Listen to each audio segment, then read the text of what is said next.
Bom dia, colegas. Boa tarde, na verdade, né? Esse é um excelente dia, de fato. Para quem não nos conhece, meu nome é Karina Adame, trabalho na Gerência de Ensino e Pesquisa aqui da Maternidade Primério de Oliveira.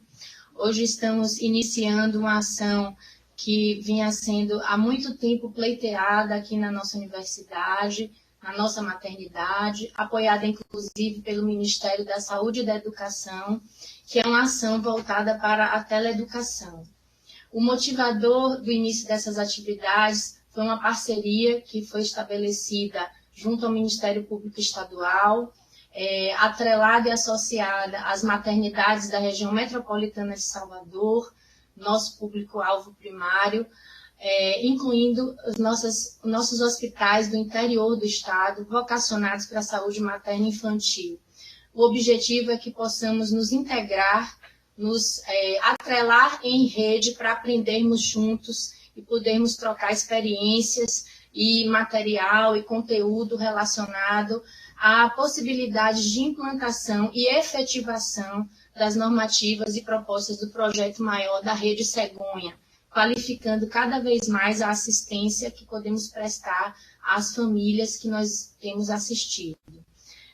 Gostaria de agradecer antemão aqui a Paulo, nosso técnico, a professor James, que está aqui presente, nosso chefe, gerente de ensino e pesquisa da nossa unidade, apresentar a vocês as pessoas que estarão aqui colaborando com essa ação, pessoas extremamente qualificadas, envolvidas na assistência, de fato, como muitos falam, na prática, não só na teoria. Então, apresentar a vocês Sabrina, que está aqui conosco, Sabrina Carvalho, que é a nossa coordenadora do Centro Obstétrico, vai iniciar a sua fala. Apresentar a vocês também a Aline Manta, que é nossa fisioterapeuta, ela é a idealizadora e, por muito tempo, única implementadora, mas agora ela tem uma equipe muito boa trabalhando junto a ela na questão da fisioterapia da mulher, em especial na assistência ao parto. Falar com vocês também sobre Leonildo Silva, nosso enfermeiro obstetra, pessoa da mais alta categoria técnica e pessoa humana também extremamente com o qual podemos sempre contar, né? E vocês vão ver o quão qualificada é a sua fala. Lilian Biruçu, nossa parceira, amiga querida, neonatologista, que hoje lidera a ação intitulada Qualinel, da qual ela vai ter um momento para comentar aqui conosco, que visa justamente qualificar a nossa rede na assistência neonatal. Então, por tudo isso, vocês vão ver que teremos um momento extremamente oportuno de aprendizado. Nós vamos pedir a vocês, logicamente, que se atentem a todas as regras que nós divulgamos por chat, por e-mail, na questão técnica, para que a gente tenha a melhor transmissão possível. Sei que há um desejo de todos simultaneamente acessarem o link, mas nós estamos gravando essa sessão e essa sessão depois será disponibilizada para multiplicação entre nós e outros pares, se conveniente for. A importância é de que haja realmente essa multiplicação, esse compartilhamento desse momento, tá? Lembrar vocês também, gente, que as perguntas estarão sendo recebidas em time através de chat. Nós estaremos recebendo todas as perguntas, mas selecionaremos aproximadamente 8 perguntas que participarão do momento do debate, serão as escolhidas para o debate. Entretanto, não perderemos nenhuma das perguntas e nenhuma das informações, porque pedimos a vocês que também acessem e enviem essas perguntas pelo chat online, né, ou melhor, pelo e-mail online que foi divulgado, webaula.mco@ufba.br. Ele servirá de pauta para que possamos depois ter acesso às informações e trocar, responder as perguntas que não puderam ser atendidas durante a sessão, tá? Há, inclusive, uma pretensão futura de criar uma plataforma onde possamos, inclusive, trabalhar essas perguntas de uma maneira bastante integrada. Mas, no momento, nós estaremos recebendo apenas pelo e-mail. Aproveito para poder alertar o nosso cronograma, né? Nós já temos mais 3 sessões previstas, tá certo? Envolvendo outras unidades, e eu vou ler aqui para vocês. A próxima será dia 26 de setembro. Vamos tratar acerca da lei do acompanhante e as estratégias de atendimento. Já teremos confirmadas participações de colegas da Tsila e da Albert Sabin aqui conosco. No dia 31 de outubro, falaremos sobre classificação de risco e rede regulatória. Já houve a confirmação do Hospital Geral Roberto Santos, do IPERBA, e aguardamos o posicionamento da maternidade de referência José Maria Magalhães Neto. E no dia 28 de novembro, teremos o tema Equipes Horizontais e Cuidado Centrado na Pessoa, com a confirmação do grupo da Casa de Parto Normal do CPM. Então, teremos muito proveito, sem dúvida, até o final do ano. Agradeço a todos, de estarem online conosco, em time, nesse momento que acredito ser o início de uma grande oportunidade de aprendizado coletivo. Obrigada. Queria convidar agora a Sabrina para que ela possa nos brindar com a primeira fala.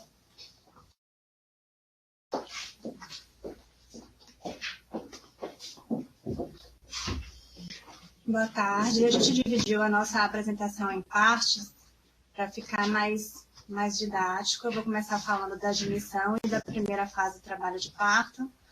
Depois a Aline vai falar do atendimento da fisioterapia, a Léo vai falar do período expulsivo e Lília vai falar da assistência ao RN. Aqui na nossa maternidade, no momento que a paciente chega para o atendimento na emergência, ela é identificada com a possível identificação e nosso atendimento por classificação de risco utiliza o protocolo internacional de Manchester. Elas são classificadas em 5 cores. No azul, ela tem atendimento até 240 minutos, na verde, 120, amarelo, 60, laranja, 10 e o vermelho, que é atendimento imediato. Então, nenhuma das nossas pacientes fica sem essa classificação de risco, que é segurança para a paciente e segurança para nós, profissionais que estamos lá dentro, esperando a chegada dessas pacientes. Na admissão, a gente usa como marco para definir o internamento a fase ativa do trabalho de parto. E hoje, nas determinações atuais, o trabalho de parto tem fase ativa acima dos 4 centímetros, e a gente deve lembrar que uma política de admissão tardia evita admissões prematuras e intervenções desnecessárias em mulheres com fase latente prolongada, além de evitar admissões por falso trabalho de parto. Resulta, além disso, em menor duração do segundo estágio do parto, sem afetar desfavoravelmente o prognóstico perinatal. Então, as admissões muito precoces terminam gerando internamento em pacientes que muitas vezes não estão na fase ativa do trabalho de parto, que é acima dos 6 centímetros.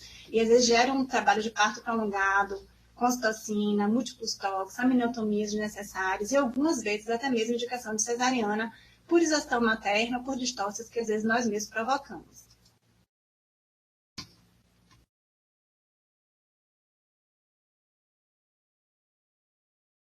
As pacientes que a gente decide não internar porque não estão na fase ativa ou tem menos de 4 centímetros, a gente tem a atenção de aliviar a dor dessas pacientes, explicar claramente para elas por que aquele não é a hora certa do internamento, e caso a gente julgue necessário uma nova avaliação, ela pode não estar com 4 centímetros, mas pode estar com contrações efetivas, a gente opta por reavaliar a cada 2 horas, no limite máximo de espera de até 6 horas.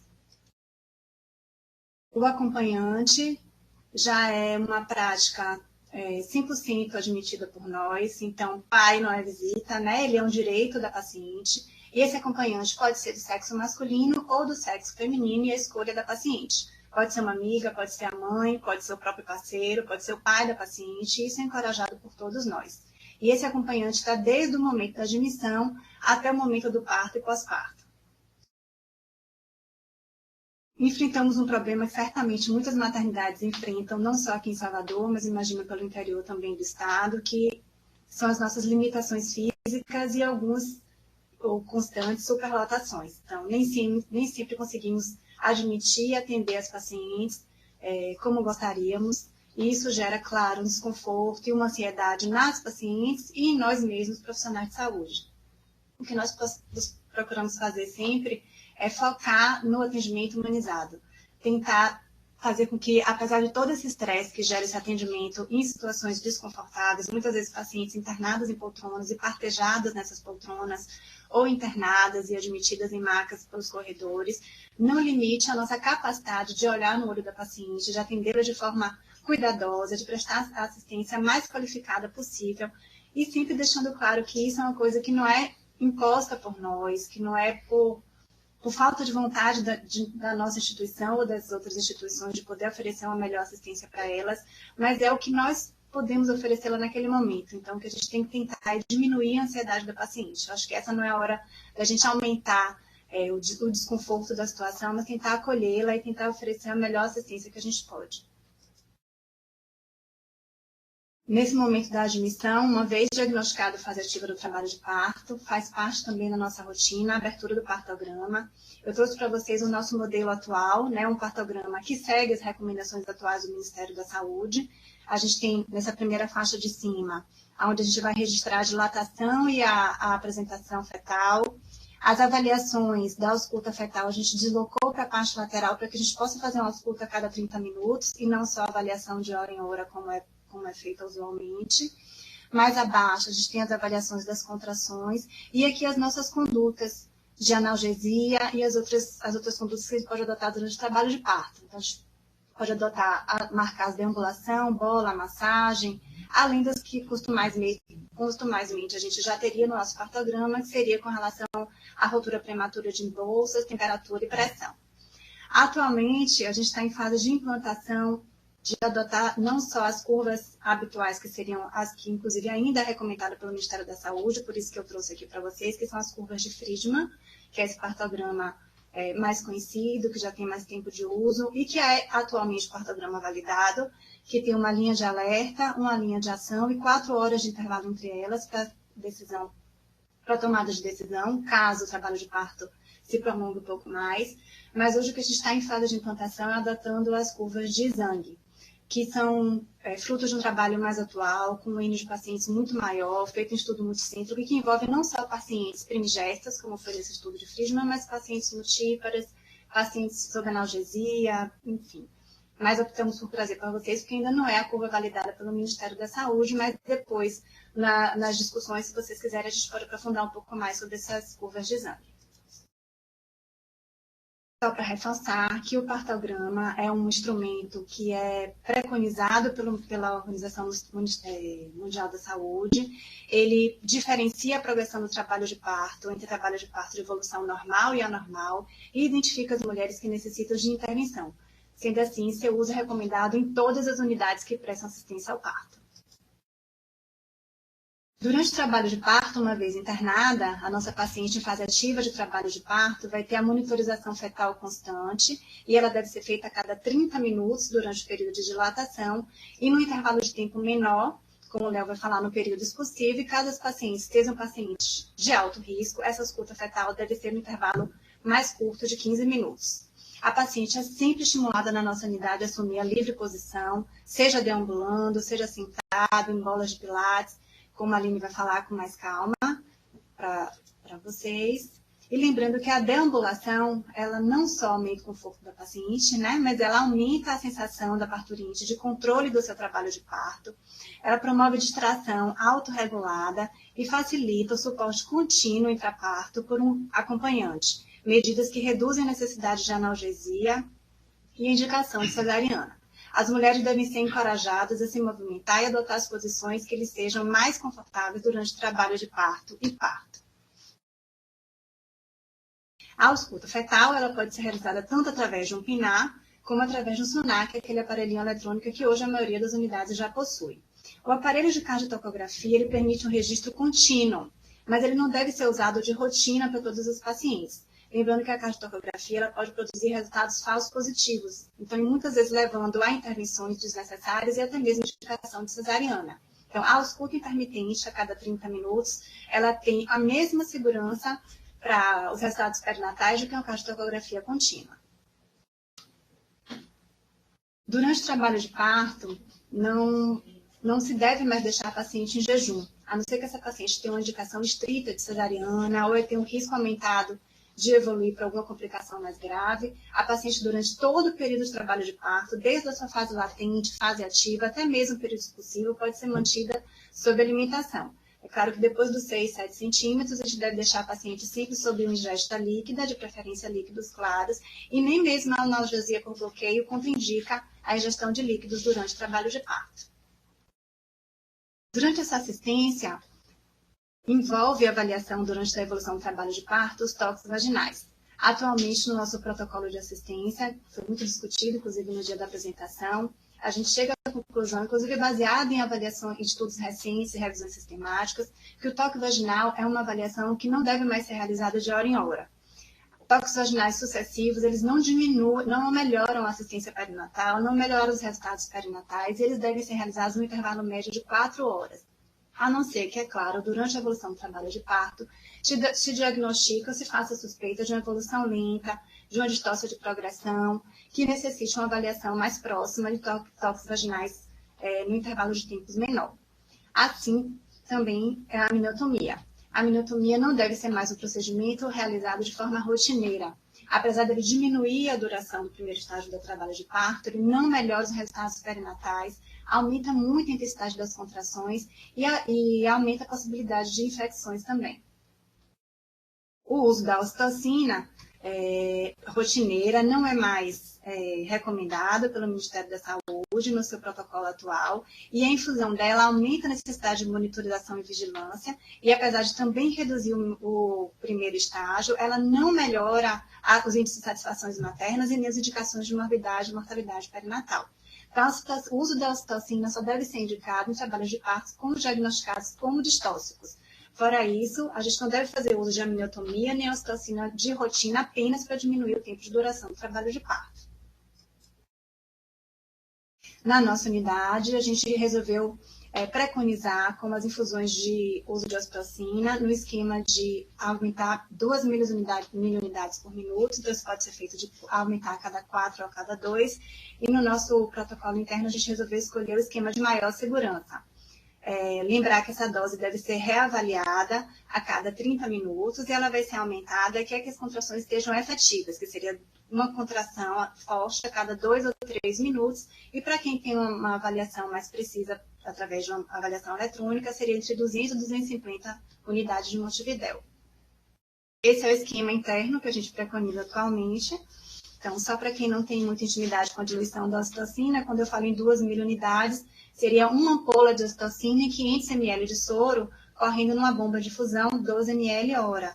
Lembrando que a ocitocina deve ser sempre administrada em bomba de fusão, para a gente não correr o risco desse soro abrir sem que a gente tenha percepção disso e corra o risco de ruptura uterina. E a velocidade máxima de infusão seria de 20 mil unidades, chegaria até 120 ml hora. A cada 4 horas esse soro de ocitocina, ele deve ser trocado, porque depois de 4 horas de infusão, essa solução não tem... Depois de 4 horas de ação, essa solução ela já não tem mais a mesma eficácia. Então, a gente deve trocar esse soro. Durante o trabalho de parto, a gente deve sempre lançar mão de medidas que tornem a evolução do trabalho de parto mais confortável para o paciente. E isso envolve as medidas de analgesia farmacológica e não farmacológica. Entre os métodos não farmacológicos estão os que a gente já citou, que é a livre posição da paciente, deambular, e o uso de métodos que a Aline vai falar mais claramente, como cavalinho, bola, cinesioterapia, que é uma atividade bem específica dela. Podemos lançar mão, caso esses métodos não farmacológicos sejam suficientes para o alívio da dor da paciente, de métodos farmacológicos. A gente pode fazer uma analgesia venosa, e aí a gente pode lançar mão da morfina, ou os bloqueios. A morfina tem uma eficácia maior no início do trabalho de parto, que a gente chama de fase latente ou antes dos 6 centímetros. Depois disso, a analgesia que a morfina promove é muito incipiente e só aumenta o risco, na verdade, desse bebê ter algum tipo de depressão. Então, antes dos 6 centímetros é um bom método. Depois disso, caso os métodos não farmacológicos resolvam, sejam suficientes para a paciente, o melhor método a ser indicado seria a analgesia por bloqueio. A paciente tem que ter liberdade para escolher o método que ela deseja, mas dentro dessa liberdade, eu acho que tem que estar claro para ela quais são os benefícios e quais são as dificuldades que uma analgesia por bloqueio pode trazer. Ela deve saber que ela vai ter bloqueada a sensação dolorosa, mas ela vai continuar podendo caminhar, sentar, se movimentar livremente e vai continuar tendo as contrações. mas a percepção dessas contrações diminui. Então, isso pode aumentar o tempo de duração do segundo período e aumenta, muitas vezes, a necessidade de parto vaginal operatório, o uso de vácuo, o uso de fórceps, e algumas vezes gerando desaceleração na ausculta fetal e até mesmo indicação de cesariana. Então, apesar de serem eventos raros, o uso do bloqueio pode levar a essas situações e a paciente tem que estar ciente quando ela faz a escolha do método de analgesia que ela escolhe. O enema, que é o esvaziamento da ampola retal, e a tricotomia, há um bom tempo já não são mais indicados de rotina. Na verdade, eles não melhoram a evolução do trabalho de parto e aumentam, inclusive, o risco de infecção, porque a gente pode ter fezes líquidas durante o trabalho de parto e a tricotomia pode gerar foliculite no local. Então, elas devem ser estimuladas e, na verdade, já são até proscritas. O acesso venoso de rotina limita o movimento da paciente, ela fica presa a um soro, ela fica com aquele braço com dificuldade de movimentação. E a gente só deve lançar mão do acesso venoso caso haja indicação da gente usar ocitocina em trabalho de partos distóxicos ou caso essa paciente tenha necessidade de alguma intervenção cirúrgica. Fora essas situações, a paciente deve se manter alimentando normalmente, deve deambular e deve ser evitado o acesso venoso rotineiro. Aqui na nossa unidade, a gente hoje, já inclusive seguindo a orientação do Ministério da Saúde, temos uma preocupação muito grande com a segurança do paciente. Então, desde lá da admissão, quando eu falei para vocês que toda paciente, no momento que ela é admitida, abre a ficha para classificação, ela já é identificada com a pulseira e a gente tem uma ficha de checklist do nascimento seguro, que depois também, que tiver interesse, a gente pode falar do link do Ministério da Saúde, que vocês podem acessar, e lá tem as orientações. Então, foi baseado naquelas orientações e nos serviços que já possuem esse checklist seguro que a gente construiu o nosso, que envolve desde o momento do internamento da paciente até o momento do parto e do pós-parto. Nós trabalhamos como uma equipe multidisciplinar. Então, a assistência ao parto da paciente não é do obstetra, não é do enfermeiro, não é da fisioterapeuta, é da equipe. E nós temos aqui enfermeiros obstetras, que vocês vão conhecer Leonildo, e a gente tem a equipe de fisioterapia. Então, para que a paciente seja atendida e tenha seu trabalho de parto acompanhado por enfermeira obstetra, ela tem que seguir alguns critérios, que são esses que a gente listou aqui. Ela tem que ser paciente de risco habitual, então não pode ser bebês prematuros, e geralmente pacientes até 41 semanas e 6 dias. Quais seriam os outros parâmetros? Tem que ser uma gestação única, um bebê em apresentação cefálico, fletido, um BCF normal, um peso fetal entre 2,5 kg e 3,999 e uma altura uterina igual ou menor que 37 centímetros. No cartão do pré-natal, ela tem que ter pelo menos 4 consultas de pré-natal e exames laboratoriais e ultrassonográficos dentro do limite de normalidade.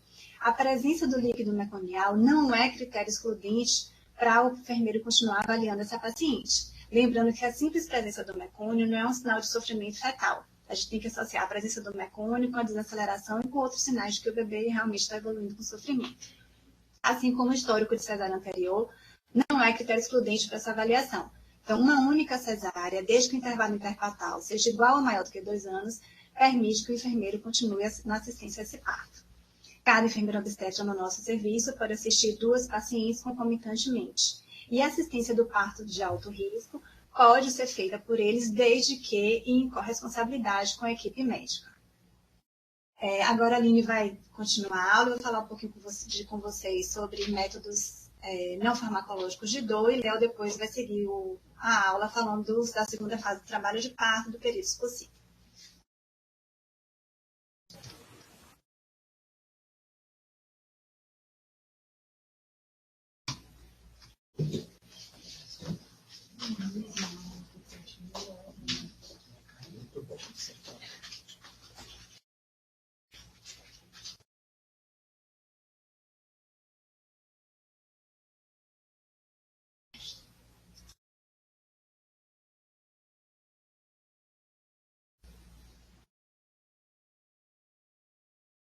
Boa tarde, eu sou a Aline Manta, sou fisioterapeuta de saúde da mulher da maternidade Climério de Oliveira.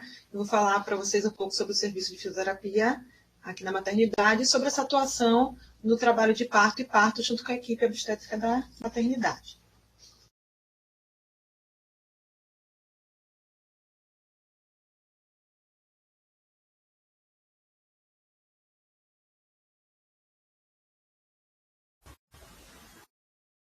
como a doutora Karina citou anteriormente, a recomendação do Ministério da Saúde é esse incentivo à movimentação durante o trabalho de parto, e o uso de métodos não farmacológicos devem ser oferecidos à parturiente durante todo esse processo.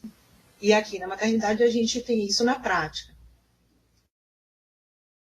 O Serviço de Fisioterapia em Saúde da Mulher vai atuar nessa motivação, orientação e recomendação dessas atividades, após uma avaliação prévia da capacidade física e funcional dessa paciente, realizando todas as adaptações necessárias em caso de restrições, já que essa capacidade físico-funcional ela acaba evoluindo com uma alteração na maioria das mulheres durante o trabalho de parto, em que ela se inicia mais ativa e na fase final do trabalho de parto muitas vezes não está com a mesma atividade, a mesma capacidade funcional do início do trabalho de parto. Então, são realizadas todas as adaptações necessárias de recursos, orientações e atividades durante todo esse período.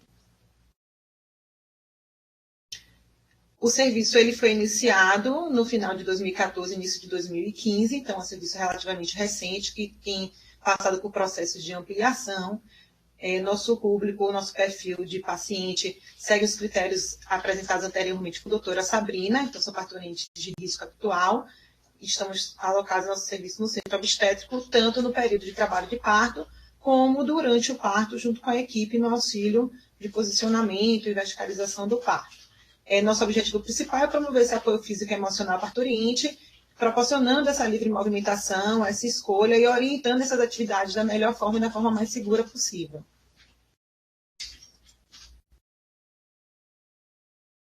Durante todo o processo, nós tivemos alguns facilitadores e alguns obstáculos que tiveram que ser superados. Algum desses facilitadores, e muito importante, foi o apoio da equipe multidisciplinar e o apoio da gestão, no incentivo a essa implantação do serviço e dessas atividades exercidas dentro do centro obstétrico. Existe também a vantagem de ser uma tecnologia leve de cuidados, são facilmente reprodutíveis, os recursos são de fácil utilização e baixo custo também, então não requer grandes investimentos para iniciar esse tipo de atividade junto a esses pacientes, então é de fácil implantação. Com isso, há uma melhor distribuição desses papéis, dessas tarefas dentro da equipe, que deixa cada um mais livre e mais seguro para exercer o seu papel. Eu vi também uma ótima adesão das pacientes. Como obstáculo, a gente teve inicialmente a falta de conhecimento sobre essas atividades, sobre essas possibilidades, o espaço físico, que às vezes fica prejudicado com a superlotação, então às vezes a falta de espaço para compor uma bola, para acomodar um cavalinho, dificulta o uso desses recursos, mas que a gente consegue contornar através de outras atividades cinesioterápicas livres, deambulação, outras atividades que não requeram recursos de volume muito grande, né, de muito espaço.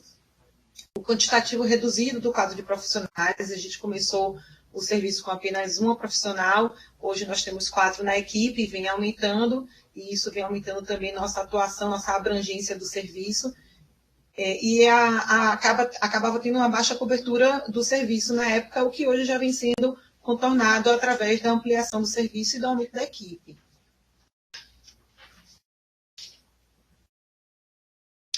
Inicialmente, a paciente, quando é admitida, ela recebe essa cartilha de orientação com incentivo e demonstração de algumas atividades que ela pode exercer durante o trabalho de parto, alguns posicionamentos que ela pode adotar durante o repouso, durante exercícios respiratórios. Então, ela entrega essa cartilha com todas as orientações à paciente e ao acompanhante, para que ele se intere e que o acompanhante se integre também a esse trabalho de parto, ajudando e auxiliando a parturiente.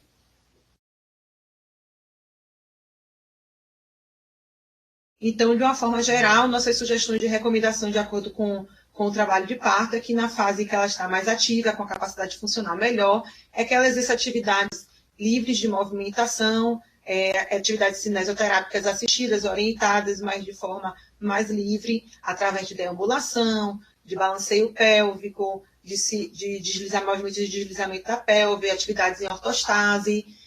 A partir do momento que ela começa a cair um pouco essa capacidade funcional, a gente pode incentivar outras atividades.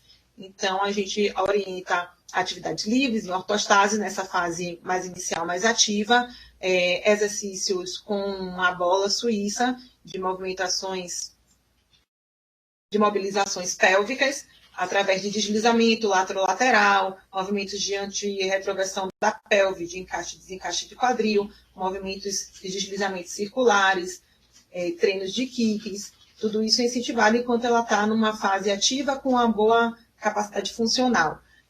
É avaliado também o equilíbrio dinâmico, estático, a capacidade de transferências, para poder indicar a cada recurso, sugerir a atividade para essa parturiente. É sugerido também que nos momentos de repouso ela tente adotar posturas verticalizadas e que esse acompanhante participe também de todo esse processo, como vocês podem ver nas figuras que ilustram esse slide. Os métodos não farmacológicos são sempre incentivados com ou sem a participação do acompanhante, então são utilizados métodos como terapia manual, massoterapia. É orientado ao acompanhante a forma correta de realizar esses procedimentos, para que ele possa também participar e acolher essa paciente no momento do trabalho de parto. Podem ser utilizados óleos para deslizamento, para prevenir lesões teciduais de pele, né? A acompanhante também vai participar dessa atividade desde o início do trabalho de parto. Aqui a gente tem a atividade de balanceio pélvico com flexão de tronco, a atividade de deambulação assistida pelo acompanhante. A gente pode utilizar a termoterapia também como método não farmacológico de alívio da dor. Na nossa unidade, a gente não tem a possibilidade de banho de imersão, então a gente utiliza o banho de aspersão, o chuveiro quente, para essa paciente, proporcionar alívio de dor para essa paciente. A gente pode associar esse banho ao uso da bola e as movimentações pélvicas que ela já vinha fazendo anteriormente. O balanceio de anti-retroversão pode ser realizado também no balanço pélvico, conhecido como cavalinho. O balanço pélvico ele pode ser utilizado também para o simples posicionamento, para o repouso, como um auxílio para a aplicação de massoterapia.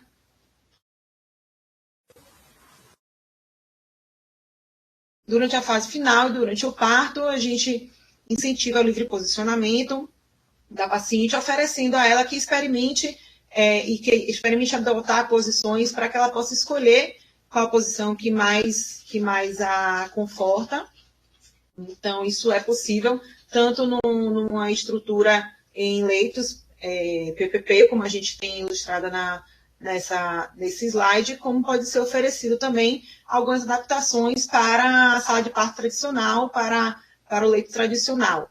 Então, aqui a gente tem uma cartilha que foi realizada e foi feita com a colaboração de doutora Karina Adame, de doutora Marina Pereira, na época, e que a gente fez algumas adaptações no leito para que essa paciente pudesse também ter possibilidades de posicionamentos não supinas, né, em posições não supinas, mesmo no leito tradicional. Então, aqui a gente tem as orientações de uma forma segura e que dá uma série de opções para essa paciente.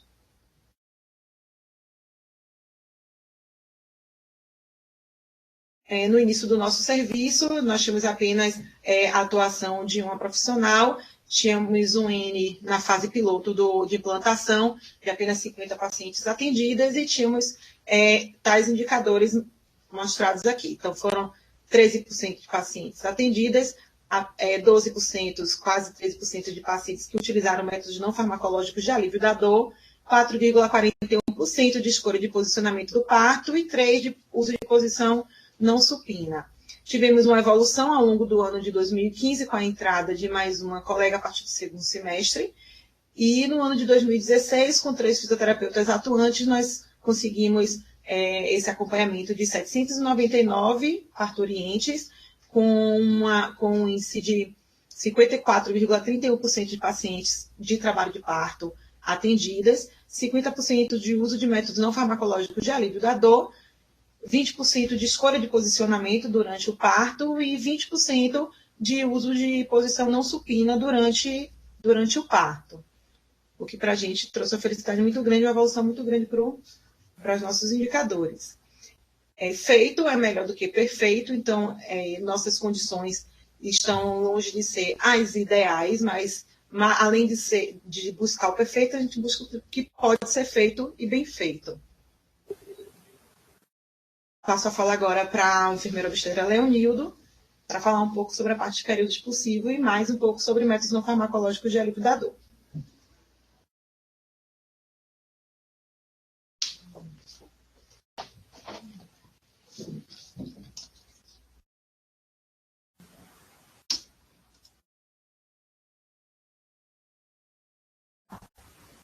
Bom, pessoal, boa tarde, né? Eu sou Leonildo, enfermeiro obstetra, já fui apresentado.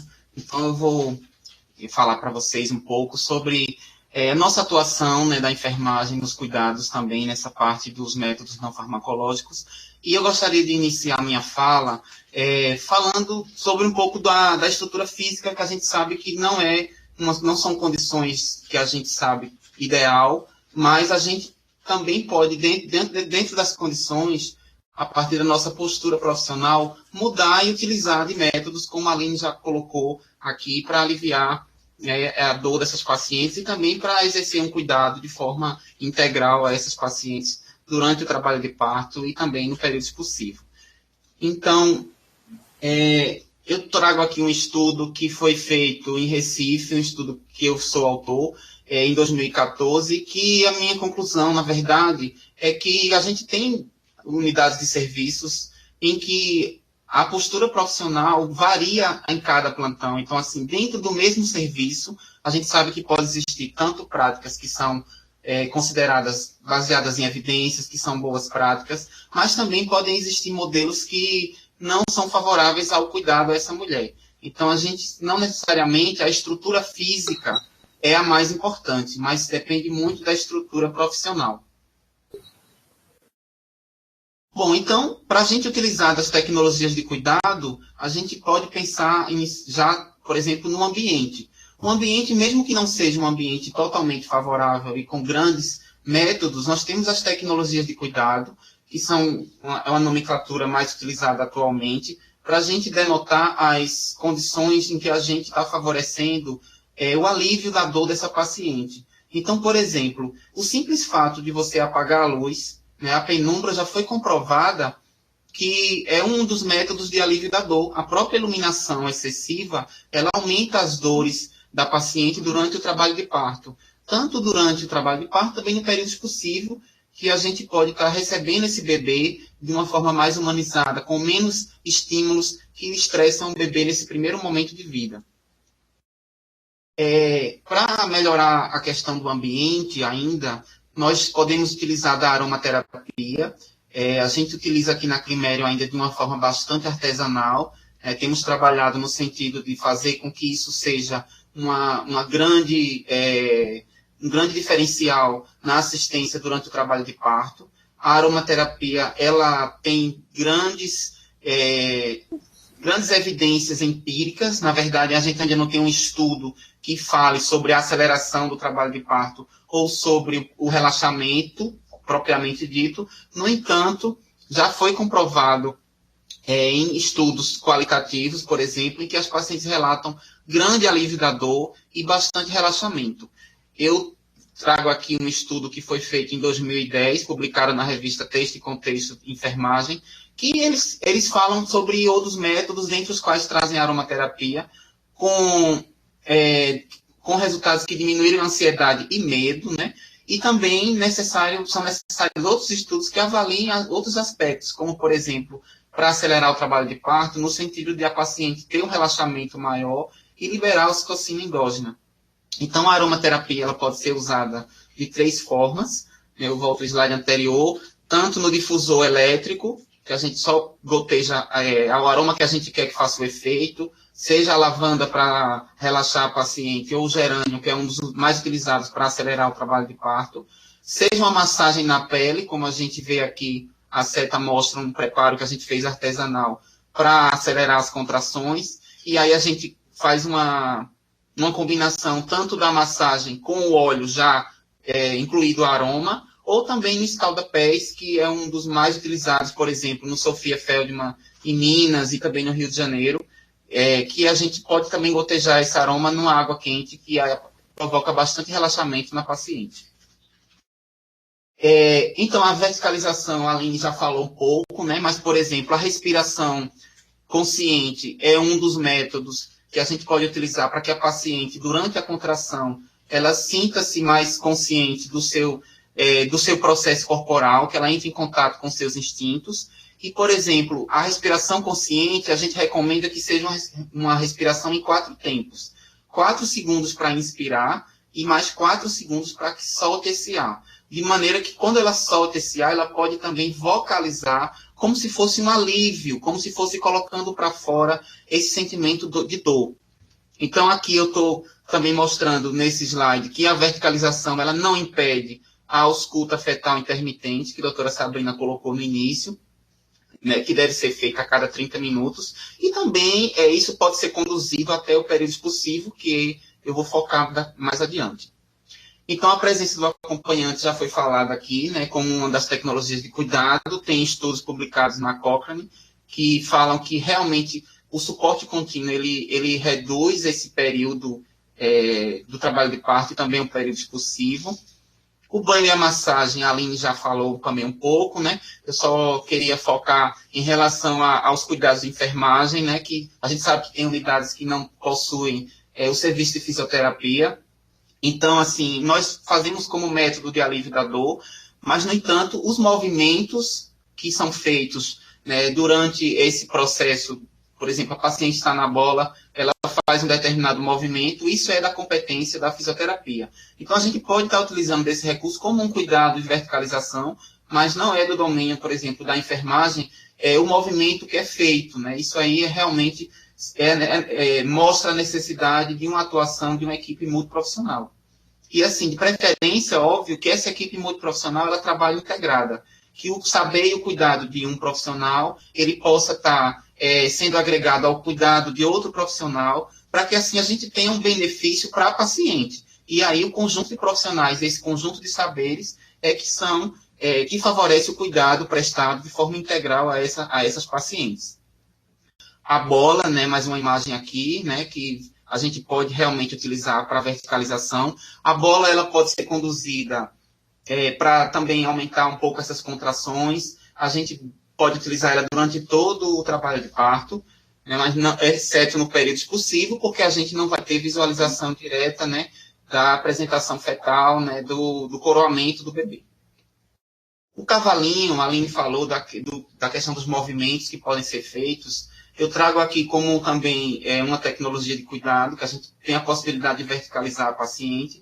Mas, além disso, o cavalinho ele pode ser usado durante o período expulsivo, né? Eu trouxe aqui as imagens do período expulsivo. Essa paciente, a gente não tirou fotos dela no período expulsivo, mas o cavalinho ele pode ser usado tanto numa posição que ele simula um gasking, ou seja, a paciente ela pode ficar praticamente de costas para o profissional que está assistindo. E aí o objetivo principal dessas posições que a gente está falando, tanto durante o trabalho de parto quanto no expulsivo, que a gente libere a região sacra. Ou seja, saímos do modelo tradicional, do modelo que a gente tem a paciente deitada numa maca cirúrgica, com as pernas presas na perneira, na maca, então numa posição mais horizontal, para um modelo em que a gente tem a verticalização. A gente retoma um modelo de uma sabedoria anterior, uma sabedoria indígena, por exemplo, em que a gente sabe que a verticalização ela acelera o período expulsivo, além de liberar a região sacra, e a gente tem um aumento aí de mais de 20%, por exemplo, esse diâmetro que a gente da pelve. Então, eu trago aqui também uma evidência, né, uma maneira também de a gente pensar que a posição vertical e o cavalinho, ela não impede que a gente também associe a ausculta fetal. Tem pessoas que às vezes querem fazer a ausculta apenas com a paciente deitada. Então, acaba tirando a paciente de uma posição vertical apenas para fazer uma ausculta. Então, a gente não impede as posições verticais, a gente continuar prestando toda a assistência, tanto durante o trabalho de parto quanto durante o período expulsivo. Então, essa liberdade de posição durante o trabalho de parto também pode ser conduzida para o período expulsivo, né? Ou seja, a paciente ela vai experimentando diversas posições durante o trabalho de parto que se sinta mais confortável, e aí, muitas vezes, é nesse período em que ela vai escolher a posição que ela quer parir. É claro que a liberdade de posição, a doutora Sabina também já trouxe, ela faz com que a paciente, por exemplo, possa tomar seus líquidos, que aí a gente vai estar ofertando a dieta à paciente, fazendo os movimentos junto com a equipe multiprofissional. E durante o período expulsivo, que é digamos assim, o período principal, né, que a gente tem que ter mais cuidado, a gente tem que lembrar que a ausculta fetal ela deve ser feita a cada 5 minutos. As desacelerações, elas são, digamos assim, frequentes nas contrações. A gente pode considerar como normal uma desaceleração até 110 no período expulsivo. E abaixo disso, a gente tem que ter um maior cuidado, né, para ver se tem a possibilidade de acelerar esse período expulsivo, ou seja, com a própria posição vertical. Então, aqui a gente tem uma imagem mostrando a paciente está sentada numa banqueta, pode ser que vocês não estejam conseguindo visualizar bem a banqueta, mas a banqueta é um instrumento de verticalização e também para o período expulsivo, que pode ser usada a partir de 8, 9 centímetros, assim como o cavalinho pode ser usado em todo o período, mas a banqueta deve ser evitada precocemente, porque ela pode causar edema de vulva, também edema de colo, porque ela realmente simula uma posição de cócoras. Então, pode dificultar um pouco o retorno linfático e a paciente acaba ficando com edema. Então, ela deve ser usada principalmente no período expulsivo. Mas, por exemplo, ela é um ótimo instrumento, além da bola, para ser utilizada no banho. Então, se a paciente quiser parir, por exemplo, embaixo do chuveiro, então você vai retirar a bola e pode colocar a banqueta, como ela é plástico, é um material que pode molhar. Então, você pode colocar a banqueta embaixo do chuveiro, quente, né, durante o período expulsivo, não é problema nenhum. Infelizmente, a gente não tem a banheira, né, para colocar a paciente em imersão aqui na maternidade, mas a gente usa bem a banqueta também no chuveiro. Aqui mais uma imagem mostrando a posição de Gaskin, em que a paciente está no leito PPP, né? Observem aqui também a presença do arco. Esse arco ele pode ser colocado se a paciente quiser ficar numa posição de cócoras, no leito PPP. Eu não trouxe a imagem aqui, acho que está no próximo slide. Em que ela pode se sentir bastante apoiada no arco, e muitas relatam que o arco foi que ajudou ela a colocar força, ou seja, elas se prendem no arco como uma forma mais segura e conseguem colocar força em posições as quais elas escolhem. Essa imagem aqui mostra que a gente pode fazer a ausculta, né, invertida, que a paciente está de Gaskin e eu estou fazendo a ausculta do BCF. E aí eu trago agora um outro tema que é bastante polêmico também em relação a esse período expulsivo.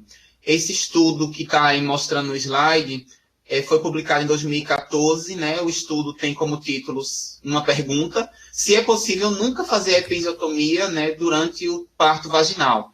Então, um estudo feito em Campina Grande, né, pela Melânia Amorim, uma obstetra bastante defensora do parto humanizado, no qual ela avaliou 400 mulheres que tiveram parto vaginal, e ela provou que é possível, sim, nunca fazer episiotomia, desde que você utilize de evidências científicas que não causem atrogenias. Por exemplo, nunca fazer o pulso dirigido, né, deixar sempre que a paciente tenha pulsos espontâneos durante o período expulsivo, porque a gente vai deixar que ela fique no tempo dela.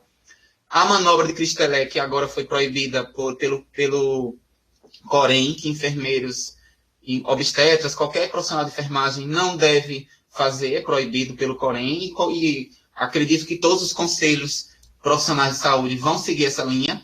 E também a manobra de Valsalva, né, que a gente pede para a paciente colocar a força como se fosse a força da evacuação. Então, essa manobra de Valsalva acaba deixando os tecidos né, o tecido muscular mais tenso. Então, às vezes, é preciso que a gente tenha paciência no período expulsivo e deixe que a paciente vá no tempo dela, como o nosso cuidado deve ser principalmente a monitorização desse período. Então, esse estudo da Melânia, ele trouxe um resultado muito significativo. Ela publicou esse estudo com os resultados mostrando que, utilizando de evidências científicas, como eu já falei, ela teve quase 60% de parturientes sem nenhuma laceração. Isso inclui multíparas e também primíparas. Laceração de primeiro grau sem sutura, em torno de 10%, e laceração de segundo grau sem sutura, em torno de 7%. Né? As suturas que elas consideram como sem necessidade de rafia seriam aquelas, mesmo sendo de segundo grau, que não estivessem sangrantes. Então, a gente tem aqui mais ou menos 75% de mulheres que não tiveram necessidade de sutura e que também não tiveram episiotomia. E aí, elas tiveram um resultado de primeiro grau com sutura de 7%, de segundo grau com sutura de 15%, e o estudo também relata que não houve alteração de desfechos perinatais. Houve realmente bons resultados, sem nenhuma complicação, por fato de não fazer episiotomia. Inclusive, já existem vários estudos que provam que a episiotomia ela não aumenta ela não diminui o tempo do período expulsivo. Ela, na verdade, é um corte feito em tecidos moles, então, realmente, o período expulsivo tem mais relação com o trajeto duro. E aí, claro, se a gente utiliza da liberdade de posição durante o período expulsivo, a gente está utilizando da força da gravidade como um favorecedor, né, desse tempo. A gente pode retardar o tempo do período expulsivo. E aí eu trago a imagem, né, do arco, a paciente utilizando o arco. Aqui ainda está durante o trabalho de parto, mas durante o período expulsivo isso também pode ser feito. A gente consegue visualizar realmente se o bebê está coroando, está próximo de vir. A gente pode apagar a luz e utilizar de um espelho, uma penumbra. Né? Aqui uma imagem também mostrando a banqueta utilizada no chuveiro, em que a gente pode avaliar se realmente o bebê está vindo, se ele está coroando, se está próximo, receber esse RN num campo, né, aquecido, de preferência. E aí eu trago também outras maneiras, né? Eu não trouxe tantas imagens, mas, por exemplo, a posição de 4 apoios, em que essa paciente que estava na cama segurando no arco, ela está em 4 apoios, mas isso pode ser feito também um 4 apoios sustentado, ou seja, com outra pessoa segurando ela, ajoelhada na cama ou em posição de Gaskin, lateralizada, com flexão acentuada do membro inferior. A gente pode fazer isso, inclusive, na maca cirúrgica, como a Aline já apresentou. A posição geno-peitoral também, né, que facilita, inclusive, a rotação do feto. Muitas vezes a gente tem distócias que são provocadas pelo encaixe equivocado, digamos assim, do feto, e a gente muda a posição da paciente e o feto se reorganiza dentro dessa pelve e pode ter um período expulsivo menor. Ajoelhada sobre uma perna, que a paciente pode também ficar, e o repouso, que é uma maneira de uma massagem que é feita para ajudar esse feto a fazer alguma rotação. O repouso, gente, tem um livro, estou aqui com a imagem do lado, é do livro da Naoli, é uma parteira mexicana. Ela publicou um livro que é a técnica do repouso revelada, né? Eu não tenho como mostrar para vocês o repouso aqui nessa web aula, mas tem aqui algumas imagens mostrando que ele pode ser usado de diversas formas, principalmente se a paciente está um pouco desconfortável, se o feto tem alguma alteração, como, por exemplo, um assinclitismo, uma deflexão. Então, a gente pode favorecer essa rotação do feto e uma melhor deflexão, né, durante o período expulsivo, caso ele esteja com alguma distócia. E durante o período expulsivo, a gente tem ainda duas possibilidades, né, que a gente tem a possibilidade de fazer os desprendimentos, né, ou de fazer um hands-off. Fazer o desprendimento, hands quer dizer mão, né, um termo em inglês, em que a gente fala sobre a maneira de como a gente recebe essa criança, né?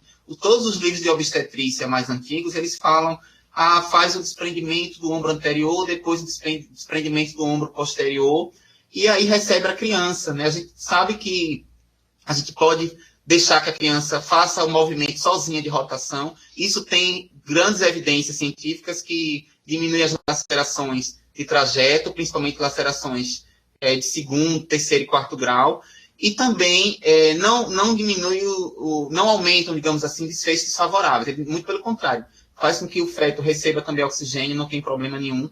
Agora, quanto tempo a gente pode esperar desde que a gente tenha o desprendimento do colo cefálico? A gente fala em torno de 3 minutos, ou seja, entre uma contração e outra. Se isso não ocorrer, a gente pode fazer o desprendimento, ou pelo menos deve partir para uma conduta mais ativa.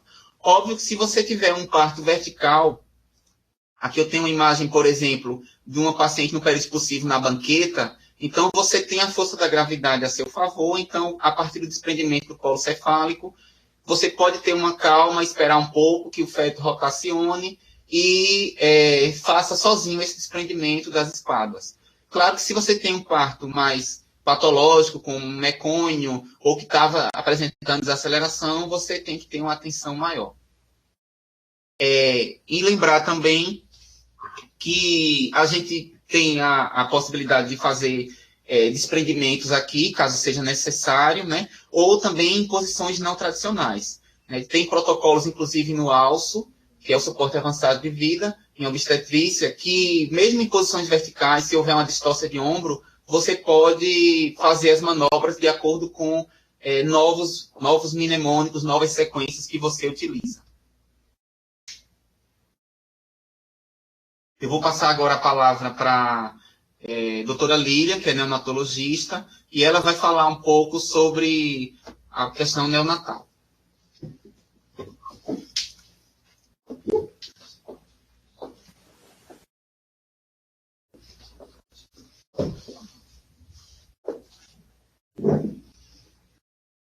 Olá, boa tarde a todos.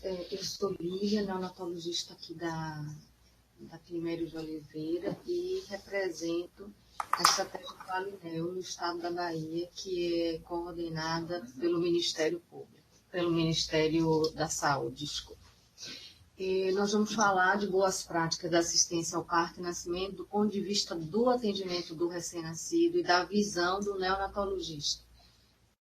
Normalmente, quando a gente fala boas práticas, a gente se remete sempre à questão do parto vaginal não cirúrgico, a questão da escolha da mulher, da sua via de parto e todas essas coisas que já foram faladas. Mas a gente precisa pensar que existem outras situações e principalmente a situação desses bebês.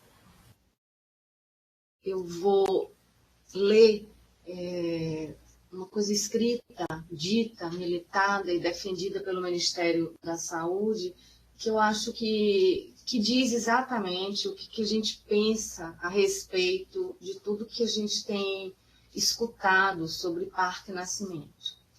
Então, o nascimento no ambiente hospitalar se caracteriza pela adoção de várias tecnologias e procedimentos com o objetivo de torná-lo mais seguro para a mulher e seu filho. Se, por um lado, o avanço da obstetrícia moderna contribuiu com a melhoria de indicadores de morbidade e mortalidade materna e perinatais, por outro, permitiu a concretização de um modelo que considera a gravidez, o parto e o nascimento como doenças e não como expressão de saúde, expondo as mulheres e recém-nascidos às altas taxas de intervenções que deveriam ser utilizadas de forma parcimoniosa e apenas em situações de necessidade e não como rotina. O Ministério diz ainda, este excesso de intervenções deixou de considerar os aspectos emocionais, humanos e culturais envolvidos no processo, esquecendo que a assistência ao nascimento se reveste de um caráter particular, que vai além do processo de adoecer e morrer.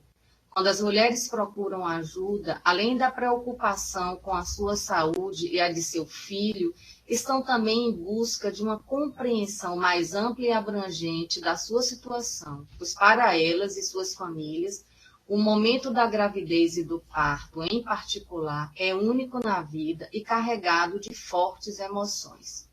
A experiência vivida por elas neste momento pode deixar marcas indeléveis, positivas ou negativas, para o resto de suas vidas. E terminando, o nascimento é um evento cercado de inúmeras modificações fisiológicas na transição do feto para a vida extrauterina.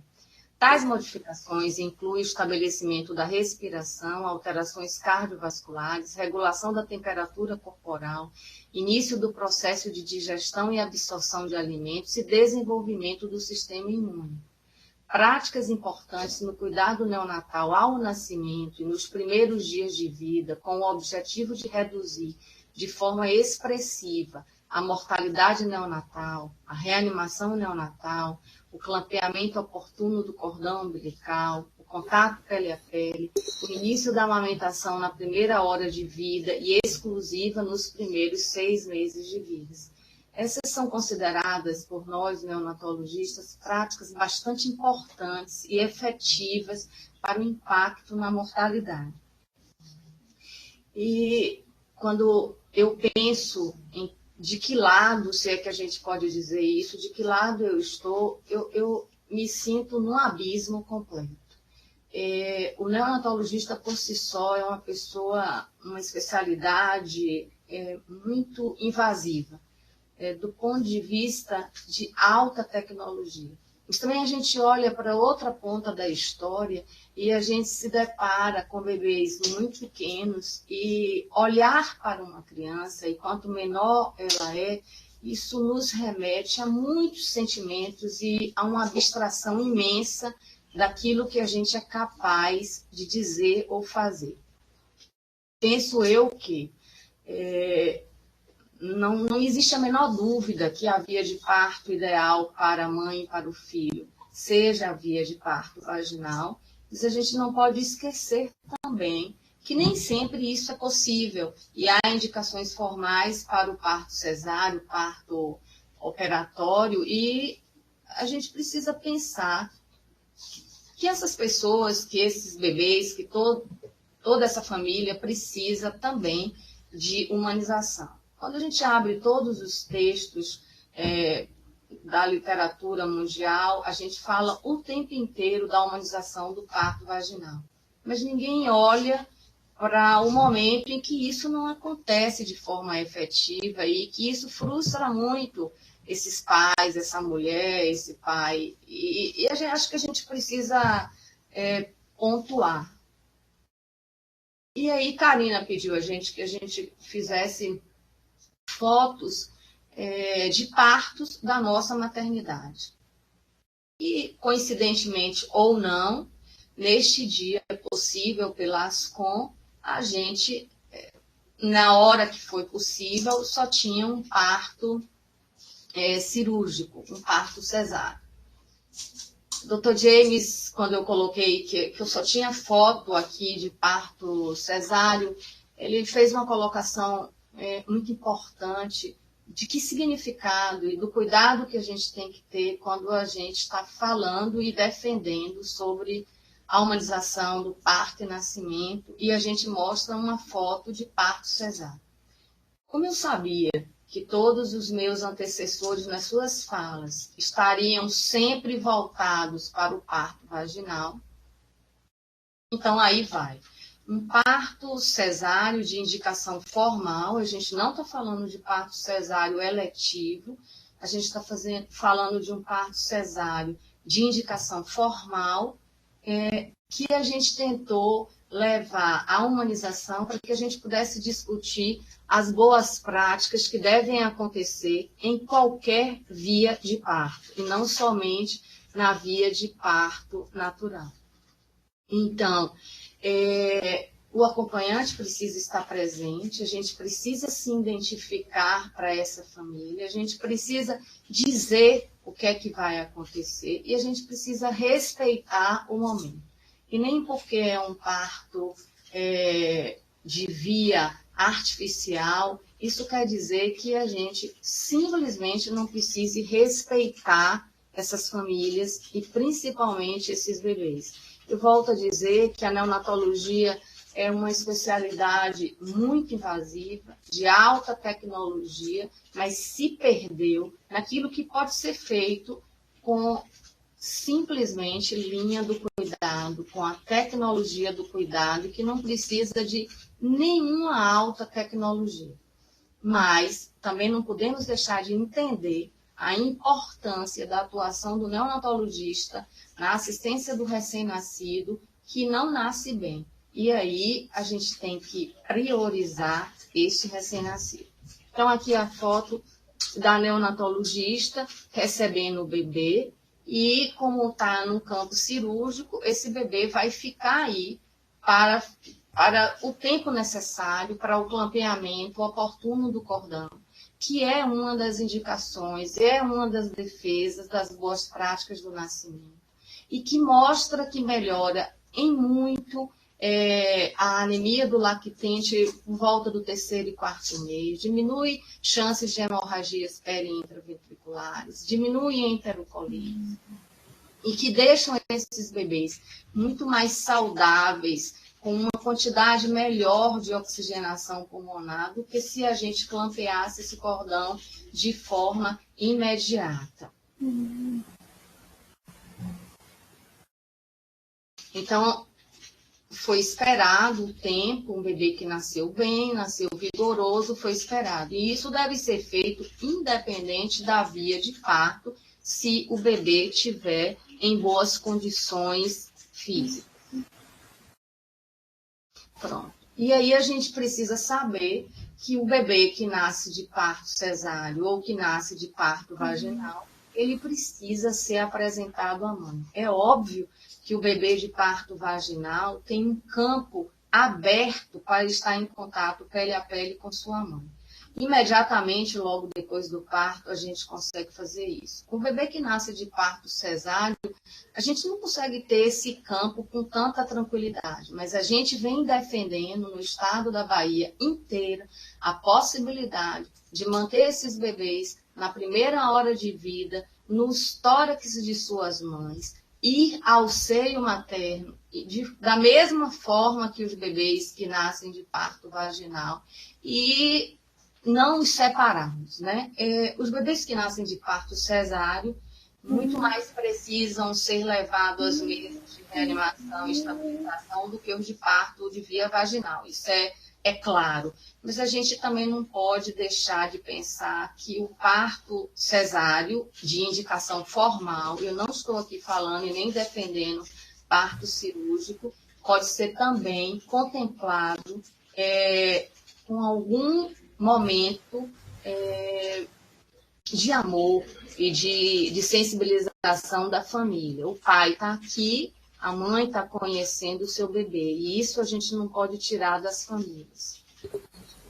Então, a gente precisa mesmo humanizar o parto, a gente precisa fazer todas as boas práticas, e elas são simples. É o clampeamento oportuno do cordão, o contato pele a pele para manter a temperatura do bebê, o peito na primeira hora de vida, o alojamento conjunto e a alta segura desse recém-nascido. O clampeamento oportuno do cordão tem mostrado um aumento da incidência de icterícia nesses bebês, mas que não tem nada que justifique, que mostre nos trabalhos que a gente tenha que voltar atrás pelo risco-benefício que isso traz. Mais uma visão dessa mãe com esse bebê. O bebê foi ao peito. A gente tem defendido muito o uso de sling nessas mulheres, tanto de parto de via vaginal quanto de parto cesáreo. Quando se termina o procedimento, esses bebês não devem, no momento em que a mãe fica no CRPA, no Centro de Recuperação e Observação, longe de suas mães, e também não se orienta que esses bebês fiquem colocados entre as pernas das mães, na maca, ou segurado pelas mães que acabaram de ter os seus bebês sem nenhuma segurança. Então, a gente vem militando dentro do estado da Bahia, o Ministério da Saúde também tem falado sobre isso, da segurança do bebê, da segurança do paciente, e que o local do bebê é em cima do tórax da mãe. Então, quando acaba o parto cirúrgico, a gente consegue um campo para poder fazer isso, e o parto natural, a mulher deve sair, o bebê já no sling da sala de parto, já junto com suas mães. Então, o bebê pode sim amamentar. Foi falado aqui por várias vezes sobre a superlotação, sobre as dificuldades que nós encontramos em todos os níveis de atendimento dos hospitais públicos do nosso país. E nem sempre, acho que quase nunca, a gente consegue manter um bebê no ventre materno por 1 hora. A gente não consegue contato pele a pele 1 hora e a gente não consegue manter esses bebês amamentando o tempo que eles querem nessa primeira hora. Mas também acho que a gente precisa defender, se não é possível 1 hora, que seja possível 40 minutos. Se não é possível 40 minutos, que seja possível meia hora. O que a gente não pode entender é que isso não seja feito.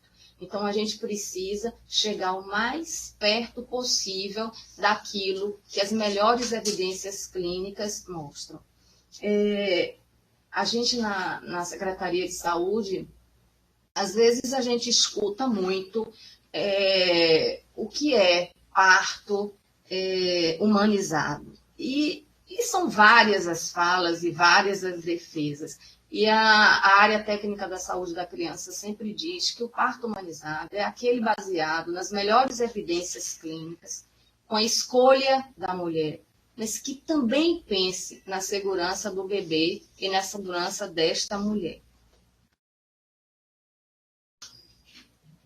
Então, é mais uma foto do bebê com a mamãe. Uma outra coisa super importante é sobre o CREDE, a instilação de nitrato de prato, ou da eritromicina, ou da tetraciclina, como seja, elas podem ser postergadas até a 4ª hora de vida, para que faça com que esses bebês e essas mães possam se conhecer melhor e criar um vínculo entre eles. Então, não precisa necessariamente que seja feito o CREDE antes da 1ª hora de vida. Até porque, epidemiologicamente, o que a gente pensa da clamídia e do gonococo, o seu período de incubação nos deixa muito confortáveis para usar o CREDE após a 1ª hora de vida. O Canaquion, que é a vitamina K, que é uma coisa extremamente importante para o recém-nascido, deve ser feito também após a 1ª hora de vida e, de preferência, com esse bebê no peito, colados nas suas mãos. Né? Se a gente está falando para o parto, de tratamentos não farmacológicos da dor, o bebê sente dor. E a gente precisa também pensar nesses bebês. A gente não vê isso de rotina, mais que a gente discuta isso, a gente tem muitos problemas para poder caminhar de verdade. Então, a gente consegue colocar esse bebê com essa mãe, mas a gente vai separá-lo em uma outra foto para poder fazer o CREDE e o Canaquion antes da 1ª hora de vida. A segurança do bebê. Eu acho que o bebê é muito negligenciado em muitas questões de segurança por todas as instituições do Estado. A gente precisa mostrar a esses pais a pulseira de identificação, eles precisam ter 2 pulseiras, a mãe precisa também ter uma pulseira. Esses bebês, volto a dizer, não podem ficar sozinhos nos braços de mães que acabaram de ter os bebês em macas nos corredores. Esses bebês não podem ficar entre as pernas dessas mães em macas nos corredores, aguardando para serem transportados para o alojamento conjunto. Aqui mostrando a identificação do bebê, e a gente precisa fazer isso na frente do pai e da mãe, e a gente tem que mostrar mesmo, e o bebê não pode sair da sala de parto sem identificação. Sala de parto não é lugar de exame clínico detalhado de recém-nascido. Sala de parto é lugar do bebê nascer, ser avaliado na sua vitalidade e pertencer ao pai e à mãe e não ao médico. Isso é uma discussão que a gente vem tendo o tempo inteiro. É óbvio que a gente precisa examinar esse bebê para liberá-lo para o alojamento conjunto, mas a gente faz e deve fazer um exame clínico sumário e não um exame clínico que deve ser feito no alojamento, após a 4ª hora de vida, até a 6ª hora de vida, e a gente pega e faz isso na primeira hora de vida do bebê, separando-os de suas mães. Aqui é o pai cortando o cordão umbilical, participando da história, e eu acho que quanto mais a gente coloca essas famílias para participarem dessas histórias, mais felizes eles serão enquanto família.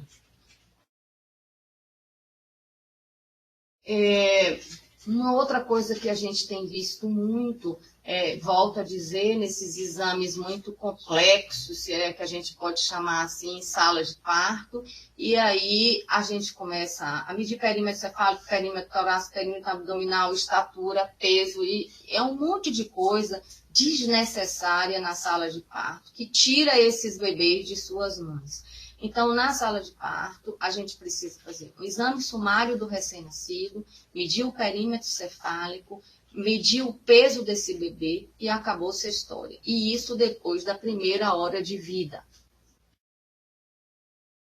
Então, a gente precisa estar sempre colocando o bebê em contato com suas mães, com suas famílias, mas a gente não pode esquecer de que existe também a necessidade desses bebês serem reanimados e que tudo isso que a gente falou deixa de ter importância quando a gente precisa dar uma assistência para recém-nascidos que não nascem bem. Mas todos aqueles outros, que é a grande maioria, 90% dos bebês nascem bem e não precisam de qualquer intervenção do neonatologista ou de qualquer pessoa que seja, a não ser de suas mães e de seus pais. Então, esses bebês precisam estar seguros com seus pais, mamando, com o seu tempo de clampeamento oportuno, também defendido com dor, né? Esses bebês sentem dor, então também precisa ter um tratamento não farmacológico para a dor desses bebês. Lembrar que a vitamina K, ela é inativada com a luz e que todas as ampolas de vitamina K que estão dentro das salas de parto ou acondicionadas em farmácias ou qualquer outro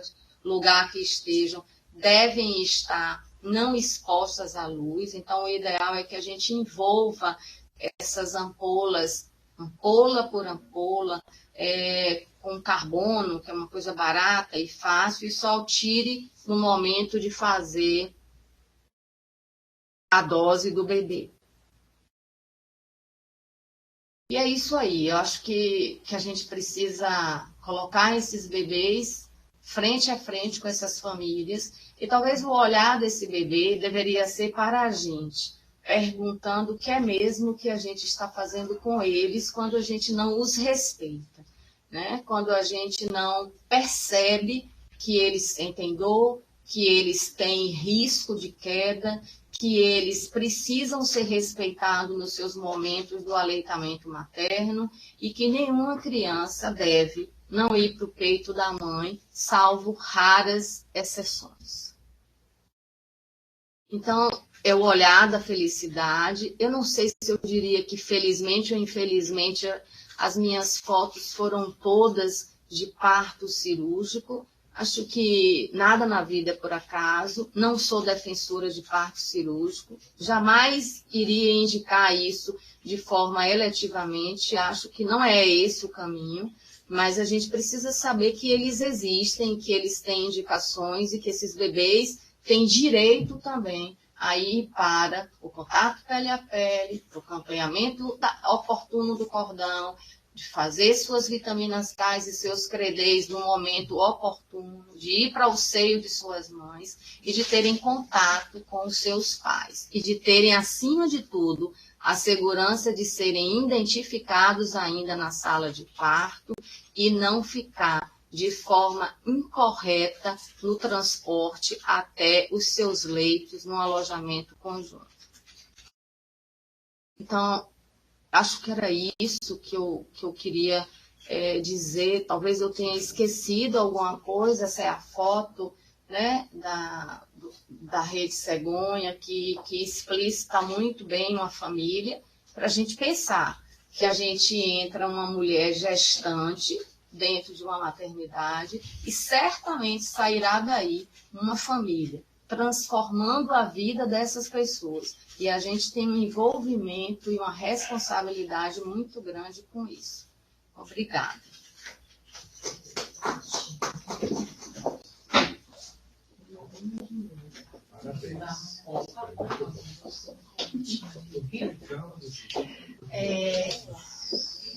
Colegas, nós vamos dar continuidade agora ao debate com as perguntas que vocês enviaram. Eu vou convidar o professor James a se achegar aqui conosco um pouquinho mais e falar um pouco da sua impressão desse momento.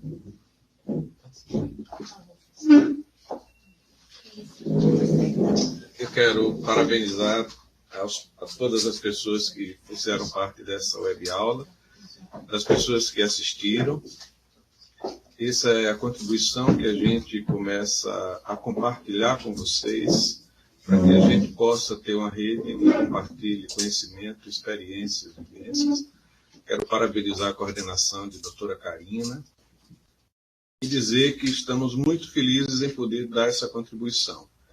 A nossa gerência de ensino e pesquisa, ela está à disposição de toda a rede, e naquilo que a gente puder ajudar, nós estaremos participando com vocês.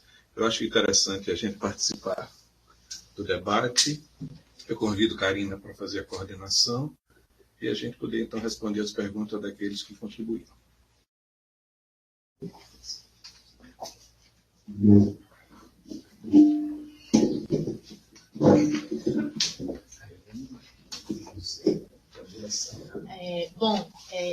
Eu vou colocar para os colegas as perguntas que foram colocadas por vocês.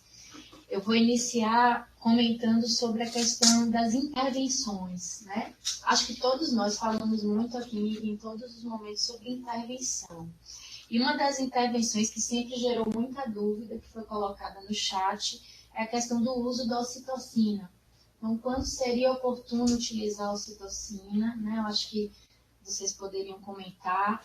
E houve uma pergunta especificamente dirigida à questão da ocitocina, que foi o uso controlado da ocitocina. Estaria sendo negligenciado? Será que não deveríamos seguir um modelo protocolar como o do Ministério da Saúde? Acho que a gente poderia começar com essa pergunta. Você fala no método de prescrição ou na indicação do uso? Na indicação e no controle do uso, sabe? Foi colocado que haveria talvez uma negligência. Uso excessivo. Uso excessivo, uso sem controle, enfim. O que se pautar para usar esse ocitocina? A aula é bem objetiva, né? A gente não conseguiu fazer uma coisa muito abrangente, mas a ocitocina tem indicações. E existem maneiras, inclusive, de você estimular a produção dessa ocitocina que não só a ocitocina sintética. Uma dessas maneiras, inclusive, é manter um ambiente mais escuro. Então, a luz excessiva produz cortisol, que inibe a produção da ocitocina. O estresse materno, o medo, a ansiedade, inibe a produção da ocitocina. Então, vamos trocar, né? A gente pode estender o microfone um pouquinho. Só um minuto. Paulo, você acha melhor? Dá para ouvir. Ok. Pessoal, a gente vai se esforçar para falar um pouco mais alto, ok? Vamos lá. Então, eu estava falando do estímulo à produção de ocitocina, que não só a ocitocina sintética. Então, a diminuição da luz, evitar o estresse materno, ansiedade, medo, e tudo isso inibe a produção de ocitocina endógena. E com relação à ocitocina sintética, eu acho que a gente tem indicações bem claras, né? E entre elas estão as distócias e trabalho de parto.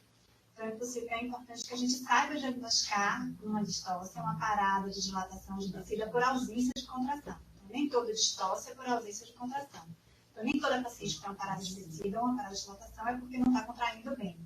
Então, pacientes que não têm contrações efetivas, com bolsa rota por mais de 4 horas, ela tem indicação de intervenção e uso de ocitocina. Então, uma paciente que por 30 minutos ou por 1 hora não tem tido contração efetiva, mas a gente não diagnosticou ainda parada de dilatação de tecido, a gente pode estimular com a verticalização, a gente pode estimular com a ambiência diminuindo a luz, movimento de pelve, enfim. Então, a gente só tem indicação do uso de ocitocina para o trabalho de parto diagnosticadamente como um dos tóxicos.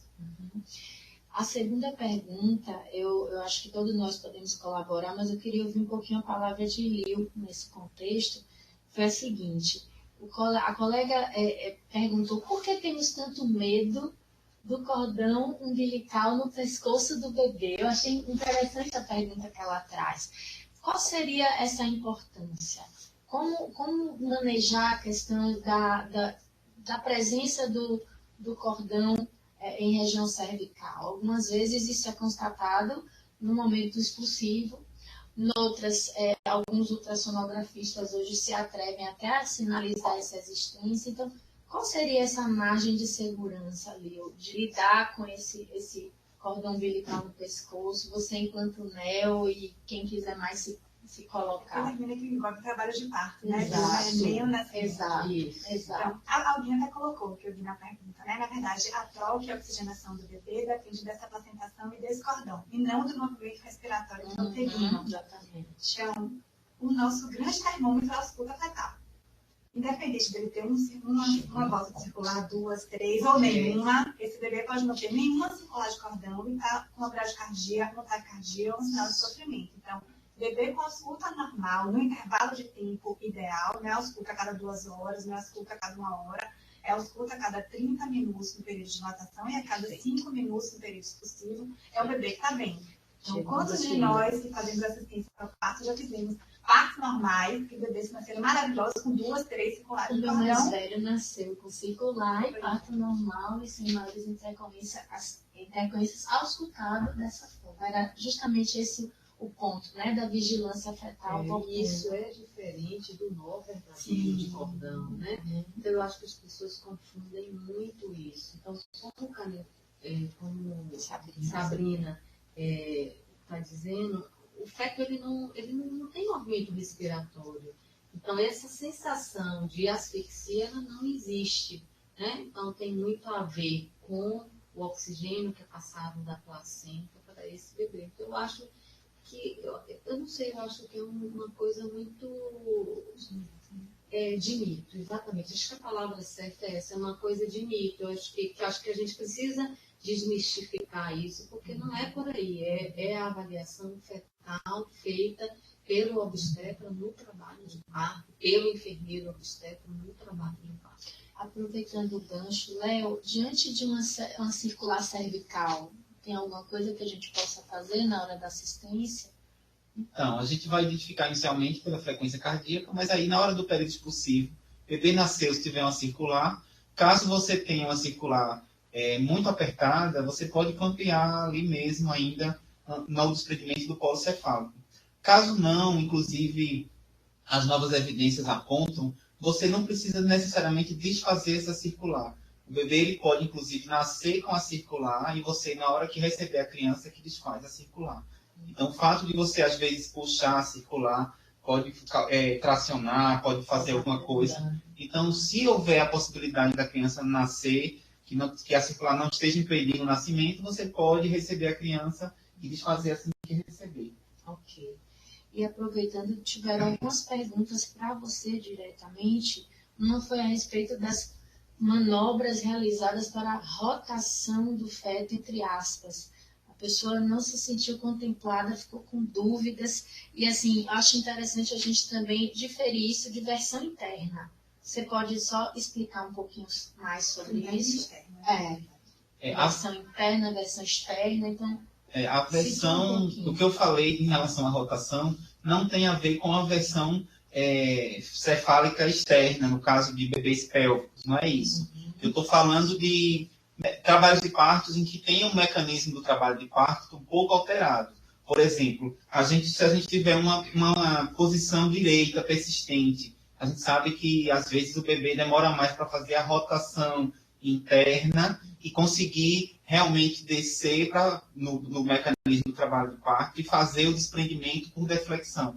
Então, qualquer alteração nesse trajeto, nessa rotação interna, pode fazer com que ele demore a descer e conduzir o período possível. Então, a gente pode utilizar de alguma técnica, como, por exemplo, o repouso, em que a gente faz um movimento meio que de rotação. Pode continuar. Meio que rotacionando o bebê na pelve da mãe, seja com movimentos, com a fisioterapia, seja com esse lençol que a gente faz essa massagem na paciente, para que a gente, digamos assim, saculeje esse bebê e ele consiga fazer um melhor encaixe naquela pelve. Então, é uma massagem desenvolvida pela parteira mexicana que eu falei, para esse tipo de situação. Ou como, por exemplo, um assiclitismo, que o bebê aconteceu a descida dele e ele inclinou um pouco a cabeça, né, para um lado ou para o outro. Então, a gente acaba mexendo nesse bebê para que ele encaixe corretamente. O repouso, que é uma técnica bem específica, não é uma técnica única, né? Tem até, já que estávamos de livros, tem outro livro chamado Skinny Babies, e ele fala sobre algumas posturas que a paciente pode assumir, né? De movimentação de quadril mesmo, as posturas, na verdade, que a gente bota o abdômen mais para baixo da paciente, né? Deixar ela anteriorizada.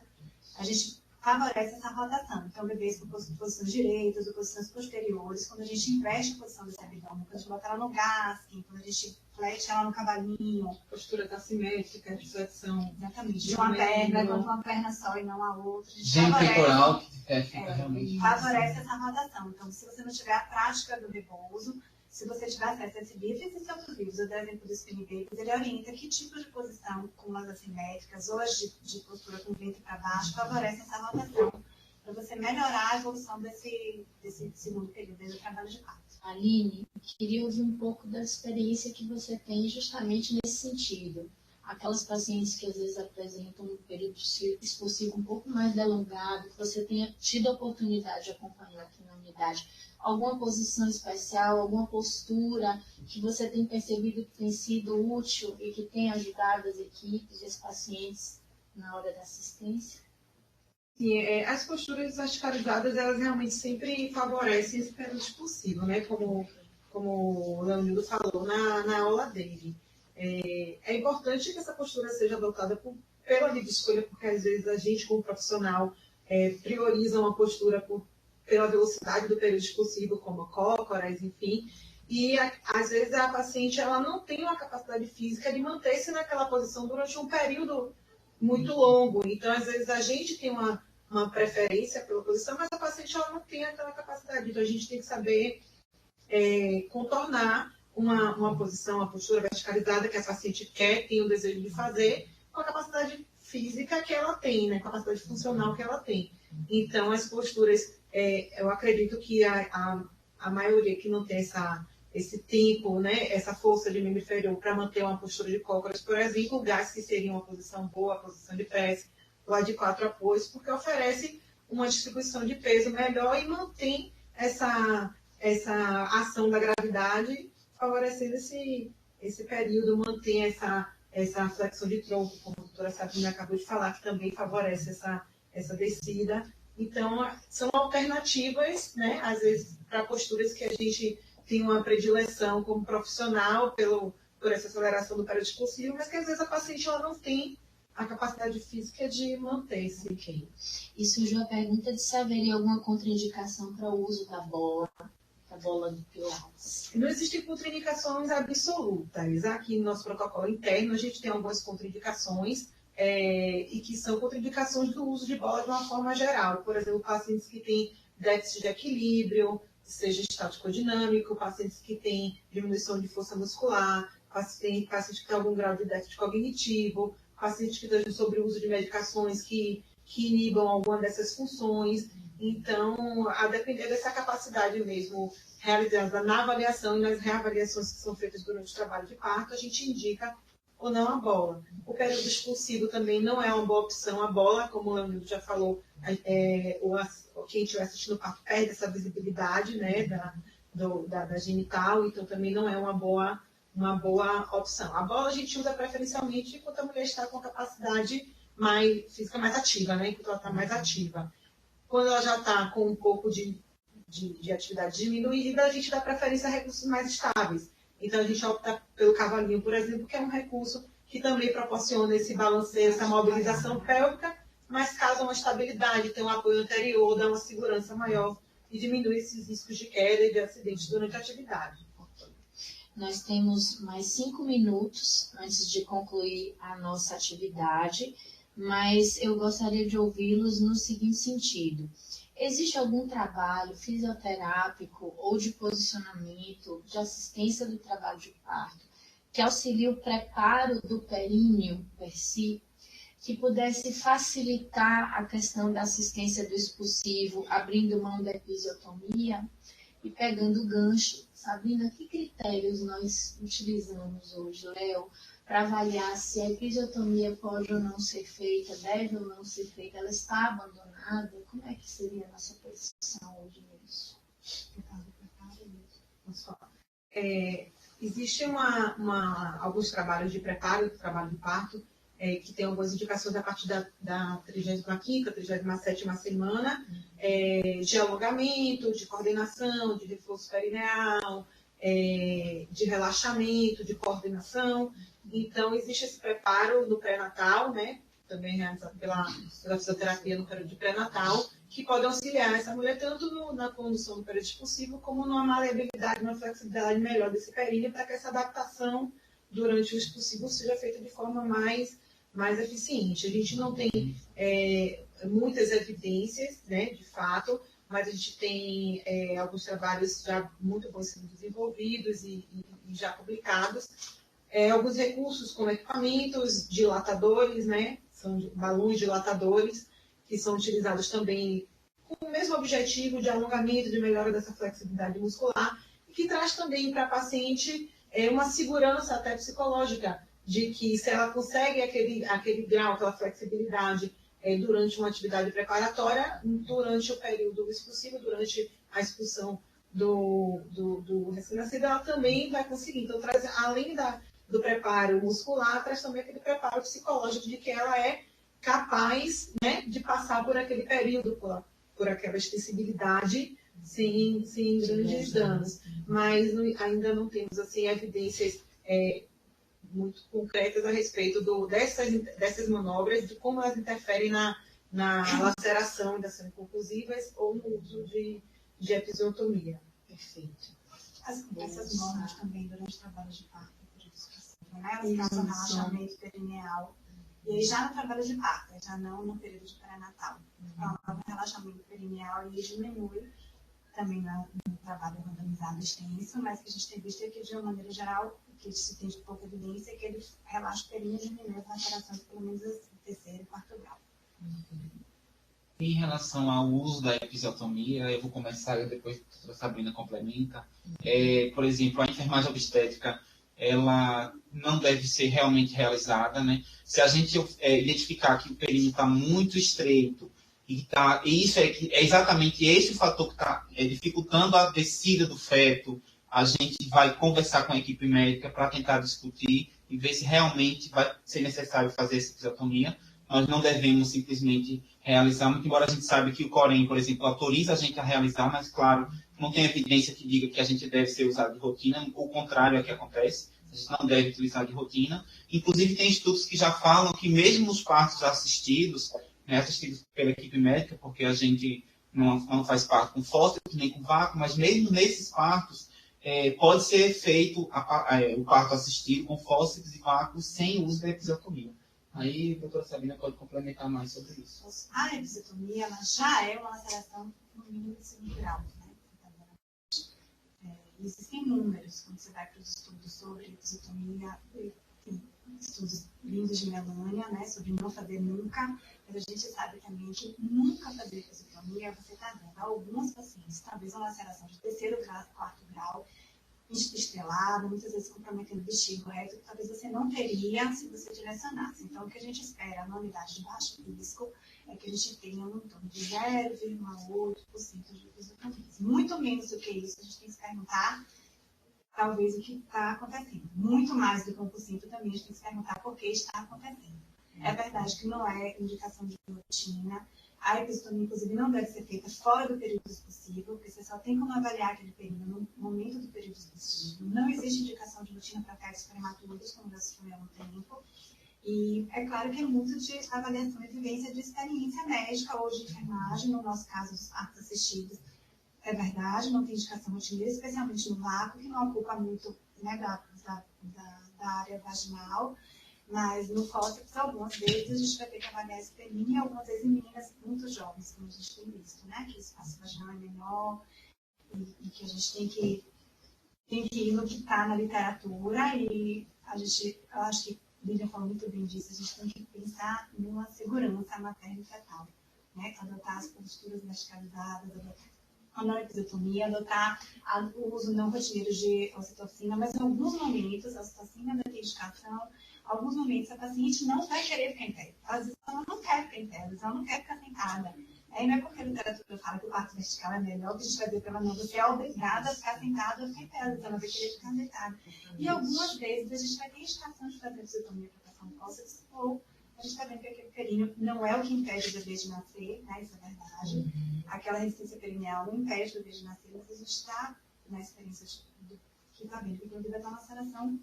Então, assim, a gente não deve, né, não é nunca, talvez, é o quase nunca, mas saber que em alguns momentos isso é indicação. Mais uma vez, a intervenção oportuna. Exatamente. Lio, e falando de segurança, né, foi colocada a questão do critério de alta hospitalar após 48 horas. Se isso ainda é uma obrigatoriedade, por que seria, né? Cada vez mais a gente fala de retorno domiciliar precoce, mas que parâmetros nós teríamos hoje para essa alta do binômio, né?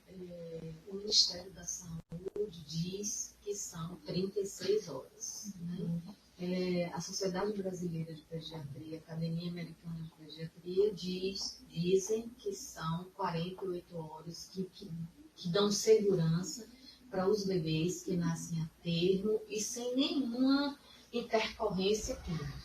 No momento que esses bebês têm intercorrência clínica, são bebês grandes demais, que fazem hipoglicemia, bebês que estão com icterícia e vários fatores, eles são mantidos em alojamento conjunto por mais tempo. A gente tem uma discussão muito grande, porque eu acho que a gente no Brasil, às vezes, quer adaptar uma história inglesa, uma história americana, uma história europeia, de um país de primeiro mundo para um país de terceiro mundo que não consegue dar conta de determinadas coisas. Então, assim, boas práticas é alta segura. Então, a alta segura para esse bebê, idealmente, poderia ser com 36 horas, se a gente tivesse uma rede que funcionasse efetivamente para atender esses bebês a tempo na primeira semana de vida. Então, acho que, como não se tem isso, não se tem essa segurança, a Sociedade Brasileira de Pediatria não nos permite, não recomenda que a gente libere nenhum recém-nascido no Brasil antes de 48 horas de vida. Isso é uma questão com convênios, com leitos hospitalares de hospitais privados que vivem superlotados, uma questão com os obstetras que precisam desses leitos, da alta rotatividade. A gente entende tudo isso. Mas eu volto a dizer que a segurança do recém-nascido ela precisa ser olhada. Há uma militância muito grande para se defender a mulher, a sua escolha de via de parto, o respeito à sua integridade física e emocional, à sua dor. Olha quantas coisas vocês três falaram aqui sobre evitar que a mulher tenha dor, de todas as possibilidades possíveis, mas ninguém lembra que o recém-nascido tem dor, que o recém-nascido está sendo tratado de forma insegura. Então, dar alta antes de 48 horas no nosso país, de terceiro mundo, num sistema público falhado, não é possível. Acho que se a gente evoluir para um sistema de rede, se a gente conseguir completar isso, tiver uma segurança que esse bebê vai ser atendido na sua primeira semana de vida, com sua saúde integral, agendado, e que se a mãe não aparecer, vai ter Max, que vai lá atrás fazer busca ativa. igual os Estados Unidos faz, aí é outra história. Eu acho que a gente pode pensar até em 24 horas. Acho que a gente tem que discutir, acho que a gente precisa melhorar a nossa assistência. Eu vou dar só um exemplo. Tem um médico muito famoso no Texas que ele estuda sífilis e é o cara mais importante no mundo em sífilis congênita. Ele simplesmente faz as primeiras 24 horas do tratamento e manda o bebê para casa para fazer os 10 dias de tratamento. Isso significa baixo custo, mais leitos, mais um monte de coisa. Isso como é que a gente vai pensar que no país do terceiro mundo como o nosso, que a gente vai dar alta a um bebê com 24 horas que tomou uma penicilina cristalina e que vai garantir que ele vai tomar penicilina procaína uma vez por dia, porque a enfermeira, ela vai lá diariamente, durante 9 dias, fazer a medicação. Então, quando a gente traz essas melhores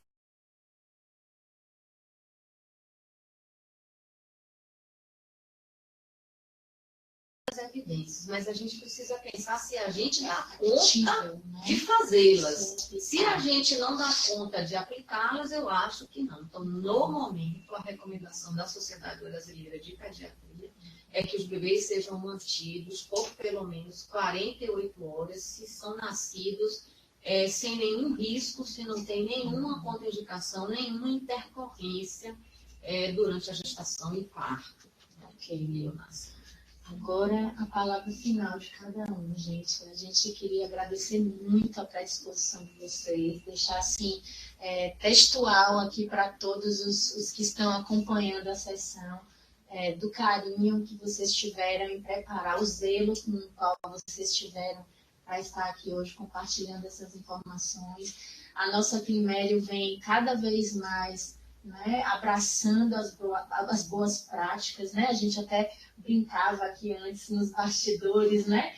Que anteriormente, quando assistíamos uma paciente verticalizada, virávamos às vezes, né? Motivo de brincadeira ou de, enfim, algo que hoje já começa a ser encarado com muita naturalidade, muita tranquilidade pela grande maioria dos membros das equipes. Então, esse é o um processo de modificação de filosofia de trabalho, de cultura mesmo, de entendimento. Então, é para isso que a gente está aqui vivendo esse momento compartilhado. Muito obrigada a vocês por isso, tá? Mensagem final, por favor.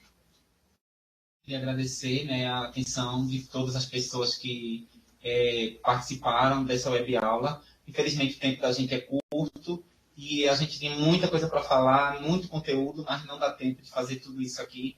Então, a gente fica à disposição, acredito que todas as pessoas aqui ficam à disposição para qualquer dúvida. Eu também agradeço a presença de todos que se dispuseram a estar aqui nos ouvindo no meio da tarde. E não poderia deixar de fazer uma referência à Maternidade Climério de Oliveira enquanto instituição de ensino. Eu sou uma das pessoas que mais questiono um monte de coisa que vejo durante o meu plantão, quando eu estou aqui enquanto plantonista. Mas uma coisa é um fato que a gente não pode perder de vista. É a forma como é visto o ensino dentro desta instituição. Vocês dois realmente são fantásticos na forma de colocar o ensino dentro da universidade. E eu me sinto assim, muito feliz, apesar de todos os meus questionamentos com a parte do plantão, da plantonista.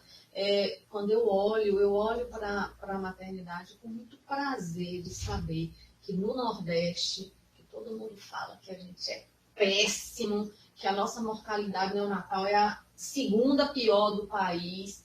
Então, aí a gente olha e está aqui todo mundo sentado na universidade tentando mostrar que a gente pode sim fazer coisas com alta tecnologia e com baixa tecnologia. E que a gente pode trabalhar com a linha de cuidado, a gente pode mudar comportamentos. Isso não custa dinheiro, só custa determinação. Então, assim, eu gostaria de agradecer a vocês dois. Vocês são fantásticos nisso. É um papel realmente impressionante.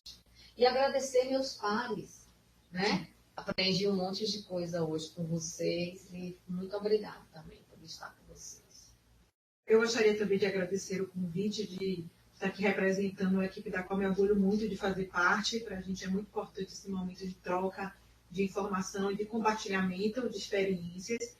E gostaria apenas de deixar uma mensagem de reforço com relação à possibilidade da ação da equipe multidisciplinar, que é real, que é possível essa interação entre os profissionais, que não é conflituosa como a maioria das pessoas pensam, é realmente um trabalho em equipe de discussão, de troca de saberes, como o Leonildo sabiamente falou.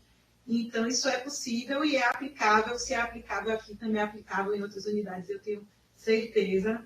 Então, eu acredito que isso é minha mensagem e o maior ganho que a gente tem para compartilhar. Né? As boas práticas são possíveis e o trabalho em equipe multidisciplinar também é possível, sem nenhum conflito, sem nenhuma disputa de interesse, sem nenhum né? Enfim, é possível. Eu também queria agradecer o convite. Eu acho que a Karina me chamou porque ela sabe como eu sou uma amante, né, da assistência ao parto, seja ele vaginal, seja ele cesárea. Eu acho que é um momento, a Lilian falou na aula dela, e é como eu me sinto, né, quando eu escolhi fazer isso. A gente marca a vida de alguém, a família inteira. Indiscutivelmente a gente vai marcar. A gente pode marcar positivamente ou negativamente para sempre. Então, a gente e vocês todos que participaram certamente trabalham com essa assistência ao parto, certamente dividem esse carinho, essa coisa que mexe com o coração da gente. Eu estou vendo que todo mundo fala que foi pouco tempo para debate. Para a gente também foi pouquíssimo tempo, eu tenho certeza que todo mundo aqui queria dividir mais, falar mais. Eu vi mais perguntas sobre a citocina, teve uma pergunta sobre como é que a gente define que o enfermeiro assiste 2 pacientes, ou 1 ou 3, e estou disponível também. Se Karina tiver um parte 2, se de repente for interesse de todo mundo, a gente pode fazer uma parte 2 de repente aberta só para as dúvidas e para os debates sobre assistência ao parto e trocar experiência e informação. Perfeito. Estaremos sim prevendo aí novas oportunidades. Lembro a vocês o cronograma que seguiremos. Essa será uma ação contínua. A Quimério não vai parar mais, né, Dr. James? Agora estamos disparados já nesse sentido. E nós não perderemos a oportunidade das perguntas e do debate suscitado aqui. Nós já estamos alinhando com a própria universidade a abertura de um espaço em plataforma virtual para dar continuidade a todas essas questões através dos fóruns virtuais e, logicamente, que os participantes da sessão estão convidados e tenho certeza que estarão colaborando conosco. Obrigada a todos, uma boa tarde de trabalho, uma boa semana para todos nós.